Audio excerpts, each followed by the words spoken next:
So we are all watching with just absolute horror. What's going on in Israel right now? You can look at a map and you can look at the news and you can see what's going on. You have the Gaza Strip, which is right next to the Mediterranean Sea on the south western border of the land of Israel, and that is where, since I was born, the year I was born, about 35, 36 years ago, Hamas is a Muslim terrorist organization that is based in the Gaza Strip, and they make it their ambition to eradicate the nation of Israel from the land. They do not want Israel to exist, and they will not stop until Israel is destroyed. They don't want a ceasefire. They don't want peace. They want the destruction of the nation of Israel. That's their aim. That's their goal. And the, it's been said over the years. You've probably heard this in the news over the years, but in the conflict between Hamas and Israel, what you really see is if Israel stops fighting, then Israel will stop existing because they will be destroyed by Hamas and other terrorist organizations. You also have Hezbollah up in Lebanon, north of Israel. And if Israel just stops retaliating, then eventually they're just going to stop existing. But if the terrorist organizations like Hamas or Hezbollah, or whoever, if they stop fighting, then there would just be peace between the nations. So Israel's not trying to wipe them off the map. They're trying to wipe Israel off the map. I think one of the more unsettling parts of this whole thing is the idea of moral equivocation, moral equivalency. Um, that Israel is equally guilty as Hamas in this conflict, that it's just a territory conflict, and both of them do horrible things to each other, and that's all there is to it. This is not a moral equivalency thing. If you want to go, you can listen to Al Mohler's briefing episodes from Monday, Tuesday, and Wednesday of this week. All three of them are really worth listening to. I've listened to most of the three of those episodes, and especially his one from yesterday, Tuesday, and today, Wednesday, were extremely helpful.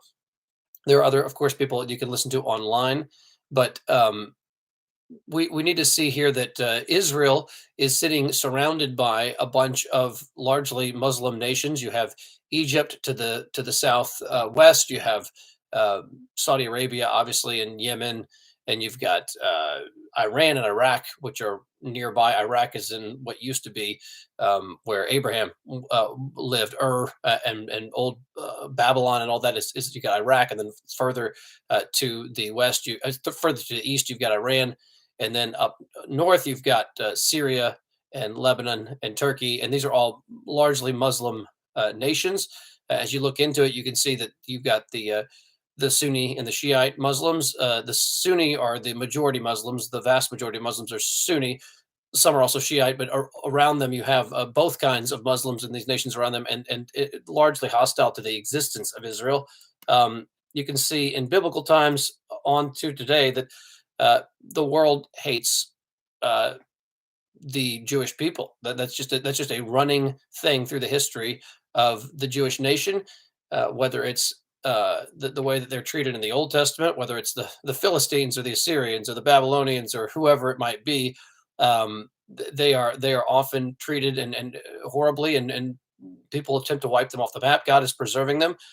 We are told in Romans 9 to 11 that God will hold on to a remnant of ethnic Jews all the way until the end. And then around the time of Christ's return, there will be, I think, Romans 11 teaches a mass conversion of Jewish people to the Messiah, to Jesus as their Messiah. And I think that will immediately precede the return of Christ. There's debate over all the details of that, but that's my understanding of Romans 11, that all Israel will be saved means at the end, the majority of ethnic Jews, or a large proportion of ethnic Jews, will trust in Christ and be converted. So I do believe that God is going to maintain Jewish identity or ethnicity all the way until the return of Christ. I don't think there's any way around that. Today, we don't have Philistines, we don't have Amalekites, we don't have Jebusites, we don't have Canaanites in that sense. There's a tiny group of Samaritans still that exist, but the Jewish population is still in the millions worldwide, and that is God's preserving of His ethnic people. And the gifts and calling of God are irrevocable. God's not going to reject His people whom He foreknew. Paul says the gospel is to the Jew first and also to the Greek. He desires to preach the gospel to Gentiles so as to make his fellow Jews jealous, that they would see that their Messiah is being shared by the world, and that they would come in and receive Christ as their Savior. So, one thing to always pray is to pray just for salvation in this whole horrible event. and that would be on the Muslim side and on the Jewish side. That would be on every side, praying that Christ be lifted up, that people see Jesus as the answer, and that people trust in Christ no matter what is happening. And I'm sure many of you have done this, but if you watch videos, man, I was in tears last night at multiple times watching videos. You have horrific, horrific, horrific stuff. There's really no way to put it into words. Uh, Hamas came out of the Gaza Strip and moved into 22 towns, cities in Israel, and they just butchered people. They brutally murdered and people. They raped women. They took many people hostage to take them back to the Gaza Strip to really hold them as sort of a collateral to negotiate with, which they shouldn't be negotiated with. But you've probably seen the same videos, some of them that I've seen. There was a music festival. Again, not in any way Christian, but a music festival. And 7 o'clock in the morning, as this festival goes on, I'm sure a number of people were probably intoxicated and whatnot at this point. But you had people coming in, paragliding in, Hamas terrorists, and they land, and then they took assault rifles and they just started mowing people down, wiping people out. Over 200 people were killed at that music festival. There are videos that are hard to even talk about or to watch. I mean, I usually have a decent stomach for watching some of this kind of stuff, and I couldn't fully look at the screen. I had to cover part of the screen as I was watching some of these videos because they're just so horrific. You had videos of, and I'll just give a warning here to those who are watching or listening. You may not want your kids to hear this part. This is certainly disturbing, but you see uh, videos of. I saw a video of an entire family that had been shot to death in one room in their house, and the camera. These are filmed by Hamas terrorists on their own on their own phones and whatnot, and then posted on TikTok and other social media platforms. Hamas is not hiding the atrocities; they're boasting about them. Just think about this. It was pointed out by one person that during the Holocaust, Nazis certainly were trying to deliberately kill the Jews and were extraordinarily successful, killing 6 million Jews in the concentration camps. But when the Allied forces were coming in, they were trying to cover up the evil of what they had done. They were trying to hide it. Hamas right now is trying to kill Jews because they're Jews and because they're in the land, and they're just wanting to obliterate their nation and to kill as many Jews as possible in the process. And then they're filming it and uploading it on social media for bragging points and to infuriate their enemies and to show their superiority or what they think is their superiority. This is a crime against humanity. It is wicked on a level that's hard to even express. But again, you see video of an entire family. You've got middle-aged women and men and younger men strewn across the floor, blood everywhere on the floor, bullet holes you can see visible. One man arm, his arm begins to still move. He's still alive, so they shoot him 3 or 4 more times at the doorway of the room. Another video camera is sees blood outside a house where a family had been killed, and the camera just follows the blood. The trail of blood goes through the front, goes through the door, goes into the house, into the kitchen, and where there's just a massive amount of blood on the floor there, where apparently a family had been killed by Hamas terrorists. One video, Hamas terrorists are walking up to a home, and the dog comes out. They shoot the dog several times, and then they go into the house and they start drinking casually out of the refrigerator as if it's their own home. And there's pictures and whatnot on the refrigerator. Apparently, some family for refrigerator, and then they begin to light the house on fire. I saw a video of in Israel, they have underground bunkers because of all the missile strikes that happen regularly, where Hamas will send missiles into the area. And there were people hiding in a bunker. So Hamas terrorists are standing outside with assault rifles, and they throw a hand grenade in the door of the bunker. And then one man has time to realize it's a hand grenade. He runs out as quickly as he can. As he comes out the door, they turn their rifles on and they shoot him. I don't know how many times, 10, 15 times. They shoot him. He falls and dies. And whoever's left inside that bunker, the grenade goes off, and I'm sure kills or horribly wounds whoever's in there. And it gets even more horrific. I saw one of the most awful videos. I literally could not watch it. I had to put my fingers over the screen. There was a man laying bloody on the ground, an Israeli man, and the Hamas terrorists see him, and he's still moving because his hand is his arm begins to move, and so he's still alive, although he barely looks conscious. And the man takes something like a large hoe, or not a rake, something like a hoe, like a not even quite a shovel, but a wide metal sort of shovel looking thing, and begins to hit him on the head as hard as he can. I guess to try to decapitate him while he's still alive. Absolutely horrifying to watch.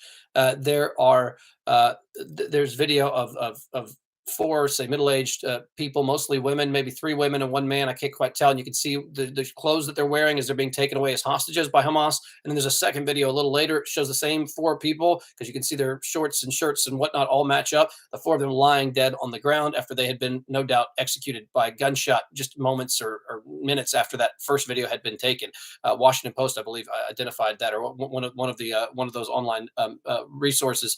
They have reports of one video I saw of a family trying to escape out of their home while Hamas terrorists were inside their home with weapons. And so the people go up to the attic and they have an escape hatch at the top of the attic that you see in the video. The escape hatch opens. You see children coming out. We're talking probably kids 8 to 12 years old. They're coming out. I think maybe a wife or mother comes out and some other people come out. So a whole bunch of family members come out. And the dad is the last one to come out, as he should be, making sure everyone escapes safely. When he gets into the doorway to come out onto the roof, he is apparently shot several times. His body freezes up and then he falls lifeless onto the roof while the rest of his family escapes around the corner.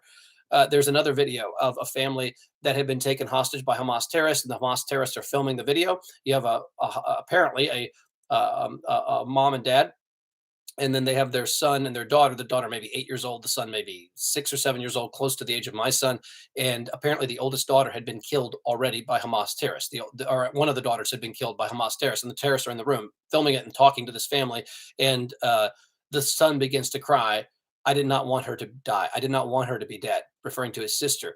And then they have to lay down because of possible gunfire that they're hearing outside. And the mom and dad lay on top of their children to try to protect them. In that moment, another video shows a security gate, and the Hamas terrorists want to get past the security gate to be able to kill people who are inside the gated area. And so they wait on both sides of this security gate. A random person pulls up to the gate, just a man in his car, perhaps in his 40s, 30s, I can't quite tell, and they just shoot him. They shoot him repeatedly. The gate opens, and his car just kind of rolls through the opening of the gate.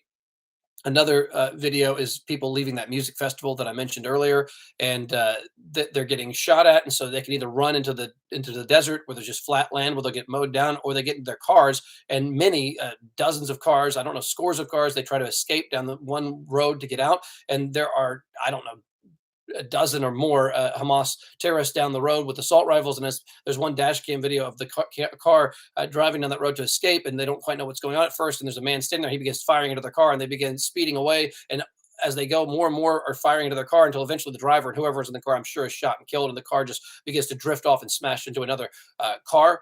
And then it gets even more horrific. Apparently, you have a grandmother and several grandmothers taken hostage. You have middle-aged and parents and children and young children and infants and 4-year-olds and 4-month-olds being taken hostage by Hamas. Hamas is taking these people back to the Gaza Strip in order to basically use them so that Israel won't bomb them, because they're saying, hey, I'm going to hold a bunch of innocent Israelis with me, and that way you're not going to bomb me.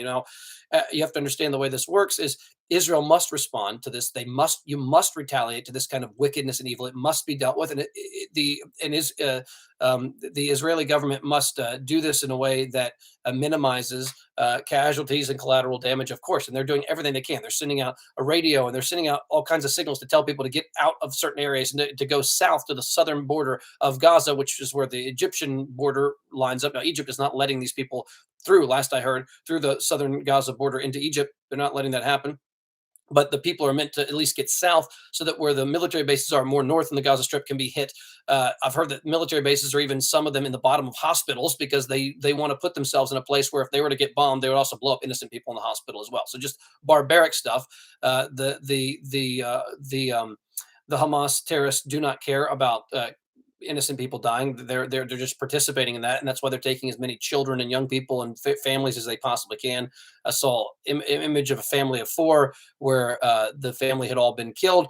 I saw another image, which is hard to even think about, of parents with, I think, twin 10-month-old children, and the parents were shot and killed, and the 10-month-old children were left next to the bodies of their dead parents for 10 to 12 hours before they were discovered. I mean, just like uh, that's hard to think about at all. And then you hear other stories of apparently 40 children who were killed, most of them babies. And there's evidence, or at least report, that a number of them had been decapitated. I saw an image of a crib with blood in it. No baby was in the image, just a crib with blood in it, where apparently the child was killed or taken and killed. There are body bags of small children that you can see of people putting the little children in body bags that are this big, this big. There's a report on, I think it was on Fox News, that a reporter over there got choked up while he was talking, and he said, right now parents are coming in where the dead bodies of these children are, and parents are bringing uh, hair from the child that they have maybe on a comb at home or something. They're bringing the hair in so they can do genetic testing to figure out who the dead child is, because the child's unrecognizable after the way the child died. They don't even know who he is. They have to figure it out through genetic testing. Um, this is pure evil, and our current president, that certainly there are many disagreements we would have with him on moral issues. My goodness, but he said that this was something like pure evil, or he used another term. Some he called it some kind of evil. He said it was kind of like a pure evil, or real true evil, and that's exactly right.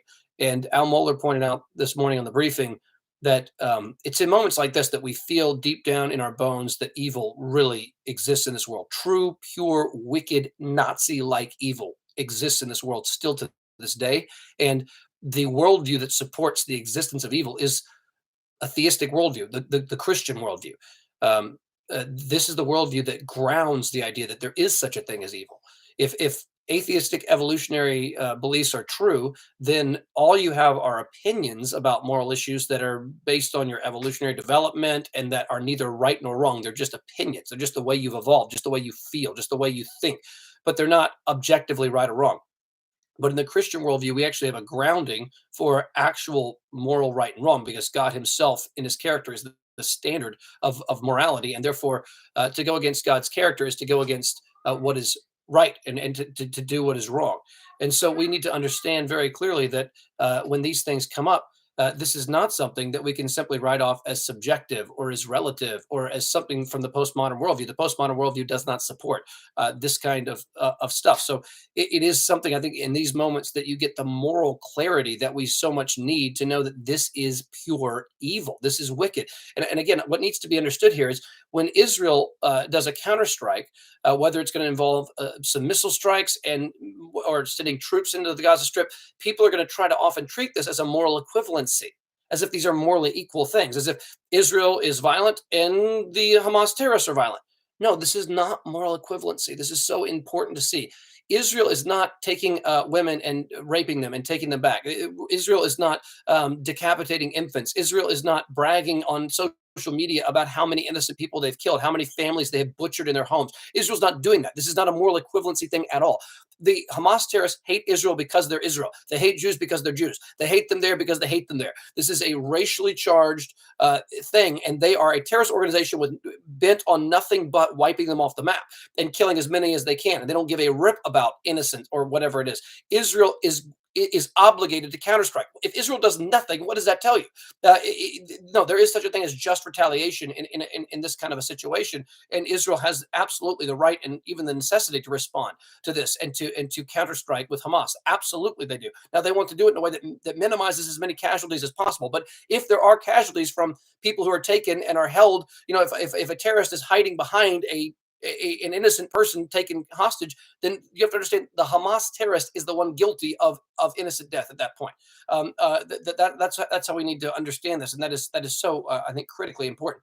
So I certainly don't fully understand all the details of all the political stuff. I know that there's apparently strong evidence that about a month ago, around the anniversary of 9/11, that Joe Biden wanted to free, I think it was five hostages from Iran, and so he gave them $6 billion in exchange for those five hostages. Does not appear to be at all a wise decision. And a word that I've been hearing from everybody is that money is fungible. In other words, these $6 billion that were sent to Iran were only to be used for basic physical needs and humanitarian benefits. But because money is fungible, they can simply release whatever money they were going to spend in that and relocate it in such a way that basically they can use the $6 billion however they want, is what that means. And so there is strong evidence coming out now, and major news uh, organizations are talking about this. There's major evidence that Iran is backing up what Hamas is doing. Although Iran has formally denied any involvement, the sophistication, the weaponry, the sophisticated planning does not seem like it could have originated from Hamas there in the Gaza Strip, but that Iran is involved, and it looks as though there's strong evidence that those $6 billion that were sent from us to Iran are being used actually now by the Hamas terrorists in their strike against Israel. So keep this in mind. I think it's rather important to see this, um, that the the the just keep in mind that what we're seeing here with Hamas is absolutely wicked, and it is Iran appears to be behind it. And so, uh, as you probably know, Israel has got something. What is it called? The dome. I don't remember what they even call it right now. But they have the system. It cost a couple $100 million, where they have missiles that counteract the missiles that are sent in from the Gaza Strip and for anywhere else for that matter. And they're about 90% successful. It's an amazing system because when a missile launches, there might only be 15 seconds until it strikes the closest part of Israel to Gaza, or it might be 30 seconds, it might be 45 seconds, it might be a minute at most, maybe a minute and a half to get all the way to Israel. And they have a very elaborate system of radars that immediately detect a missile that is launched, and then they counterstrike with missiles. And this is like a bullet hitting a bullet in the sky. This is like unbelievable kind of accuracy. And the radar is able to detect what missiles are coming in, how many, where they are, where they're heading, and to be able to do the math to figure out where they're going to be in a certain amount of seconds, and then to send missiles and counterstrike to knock them out of the air. And that's 90% successful. So this has actually really been an enormous help to Israel in the decades since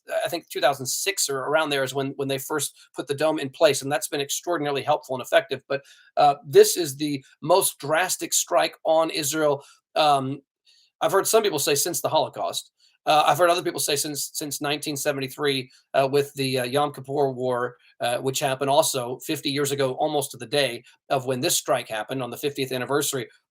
During, of course, during the Jewish holiday of Yom Kippur, where least the least soldiers are on watch, when most families are virtually all families are celebrating these holidays, and that's when they choose to do these strikes, which is just a barbaric kind of thing. So all this to say, we need to pray. We need to pray for conversions, that people see Christ in this. We need to pray that people see that there is true evil in the world, and that turns them to belief in God and to see God as the grounding of these things. We need to also pray that these wars would end, that these terrorist groups would be either converted, but in the meantime fought against and wiped out insofar as they continue these horrific acts of violence. I will say that it is moments like this where you actually begin to understand the imprecatory Psalms better. Imprecatory psalms are psalms of judgment or cursing, where David will say, "Strike my enemies, O Lord," those kinds of things. David was dealing with the kind of barbarism that we're seeing right now, and you can very much understand when infants are being decapitated, when entire families are being slaughtered in their living room, in their kitchen, and butchered, and family members are being beaten and mocked after they're dead, and kicked in the face after they've died, and when families are rushing out of a room and the dad is killed as the kids run around the corner. When all this is happening, you can feel that sense of justice, and yes, God, avenge, bring justice. It reminds me of Revelation 6, the martyred saints. Now, these are referring to Christians in this case, obviously, but the martyred saints in heaven say, "How long, O Lord, until you avenge our blood?" How long? And they're told to wait a little longer until the full number of those who are to be killed for their faith are killed. But God will eventually bring justice. And later you see the bowls of those prayers flipped over, and God's bowls of judgment come down, and God judges the world in righteousness. So these moments also remind us that a God of justice and a God of judgment is necessary. It is good. It is right. Can you imagine a God who has no sense of moral outrage at this kind of evil? Of course, if a God is a God of love and a God of goodness and a God of holiness, he must hate moral evil. He must hate this kind of thing. The shedding of innocent blood is condemned throughout Scripture, and on it can go. Also, let's remember a couple other things. This may be the hardest thing to do. When you watch these terrorists act, you've got to know that um, it is by God's grace that we are not part of these kinds of things, these Muslim extremist groups and terrorist groups. It is God's grace that we're not part of this, but even so, we have moral evil too. It is not maybe as Nazi-like and as outwardly obvious and horrific as what we're seeing right now, but we have real moral evil that is also worthy of God's judgment that is within us. And we need God's grace to save us, to forgive us, to transform us, to make us into a completely different kind of people. So um, as we watch the news in the coming days, let's pray for peace, for a laying down of arms, for justice, but most of all, pray that Christ be lifted up, that the Jewish people would see Christ through the Old Testament, that they would see it points to Jesus, that they would be converted in mass numbers, as Paul fights for in Revelation 11. He desires to make the Jews jealous of the Christ, that they might be converted. And he, I think, points to a mass conversion at the end of time. And so we need to pray for that, for Jewish people, pray for Muslim peoples to see the evils that this religion can open the door to and can lead to, and that they turn from that in disgust and revolt, and that a mass number of Muslim peoples would trust in the true Christ, not the Christ of the Quran, but the Christ of the Bible. They would trust in him, believe in him, be saved by him as the God man who has come to rescue us from our sin and from ourselves. And just pray that people would see the need that we have for the good news of Jesus. So these are, I know, some scattered thoughts, but thank you for watching.